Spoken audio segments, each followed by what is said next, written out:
Terima kasih pemirsa, masih bersama kami dalam Damai Indonesiaku. Selain dari jamaah yang tadi sudah mengajukan pertanyaan, kami juga tetap mengajak Anda yang ingin bergabung lewat video call WhatsApp kami.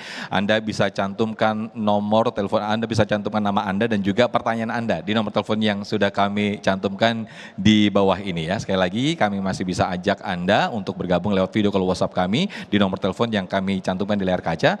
Anda daftarkan nama dan juga pertanyaan Anda. Namun sebelumnya di segmen ini kami akan bacakan sejumlah pertanyaan yang sudah masuk lewat Instagram @damaiindonesiaku_tv1. Kami persilakan Ustadz Encep untuk bisa membacakan sekaligus menjawab Ustadz atas nama Nadira MVT. Nadira Silakan, MVT, pertanyaannya Ustadz, Gen Z sekarang dihadapkan hustle culture dan side hustle. Ya. Kalau suami sibuk karir sampai jarang di rumah, apakah keluarga tetap bisa dibilang bahagia atau konsep imam keluarga harus diubah jadi lebih involved di parenting dan emotional support gitu. Yes. Baik. Harus pakai bahasa Inggris nih Ustaz Oh, jawabnya. I can Okay. speak in English. Ustazah benar nggak begitu? Anak Gen Z, silakan Ustaz. Gen Z ini pasti yang nanya Gen Z banget nih. Gen Z banget Ustaz. Begini, yang namanya suami itu Pak, dia harus hadir. Bukan hanya hadir secara materi, tapi harus hadir secara emosional. Karena yang namanya rumah tangga itu bukan tinggal bareng, tapi hidup bareng Pak. Bukan hanya tinggal, tapi hidup. Jadi emosinya pun harus hadir. Apalagi seorang ayah tadi Pak. Kalau pengen keluarga bahagia, ya kita hadir Pak. Hadir membersamai anak, hadir membersamai istri. Yang paling utama ayah Pak. Ayah itu huwa batalul awal fi hayati ibnihi wa hubbul awal fi hayati ibnatih. Ayah itu Pak, pahlawan pertama untuk anak laki-lakinya, cinta pertama untuk anak perempuannya. Makanya kalau tadi ditanyakan apakah akan disebut keluarga bahagia ketika si suami atau kepala keluarga sibuk di luar nyari uang. Sebetulnya bisa dikatakan gak bahagia. Kenapa? Dia tidak hadir. Tapi suami kita punya alasan Pak. Sayang, aku ini kan cari duit di luar banting tulang walaupun gak ada buat keluarga. Aku buat keluarga. Tapi tetap Pak, yang namanya anak, yang namanya istri perlu hadir kita. Makanya sebagai seorang suami harus pandai-pandai memanage waktu. Ketika kita pulang kerja Pak, jangan ngambil yang lain-lain Pak. Pulang kerja udah mah di tempat kerja kita main HP, main laptop, pulang langsung main HP. Jangan Pak.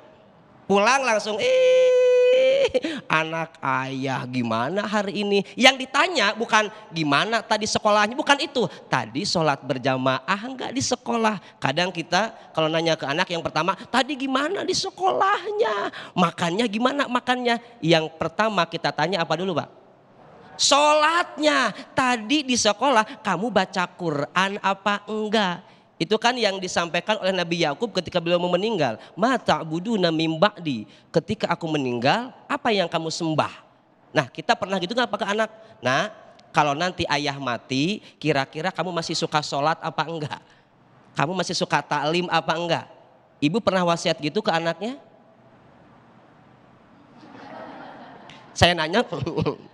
Jadi Bapak Ibu yang dirahmati Allah Subhanahu wa taala, seorang suami kepala keluarga harus hadir, baik hadir secara materi maupun hadir secara emosional. Jadi ketika anak kita ditanya, "Sayang, kamu kalau sudah besar ingin jadi seperti apa?" "Aku ingin seperti Papa Encep."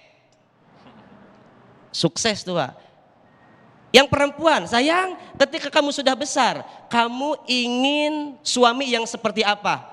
"Mah, aku mah ingin punya suami seperti ayah Encep." Berarti kita sebagai orang tua, sebagai ayah hadir untuk anak-anak kita. Maka keluarga yang bahagia ada, keluarga yang bukan tinggal bersama, tapi hidup bersama. Gitu ya Pak, bukan Pak ya. Tadi ya Mbak Nadira. Mbak Nadira, Okay. yang Gen Z tadi. Yang Gen Z tadi. Thanks for everything and see you. Oke. harus menyesuaikan kita Ustaz ya. Yes, I know, and I see. Oke. Baik, berikutnya kami persilakan Ustazah Romaita untuk boleh membacakan atas nama Hansa Cakai Ustazah. Silakan yang sudah masuk lewat Instagram. Baik, Hansa Cakai, Assalamualaikum Ustazah. Kajian sering bilang kunci keluarga bahagia adalah istri taat dan suami pemimpin. Tapi bagaimana kalau di zaman sekarang keduanya harus kerja keras supaya financially survive, ya, financially survive nih jadi beribet juga nih bahasa Inggrisnya jadinya. Apakah karir sukses dan keluarga bahagia itu masih mungkin atau salah satu harus dikorbankan? Baik, ini kita bisa kiaskan dengan ayat Allah dalam surat Al-Baqarah, ya.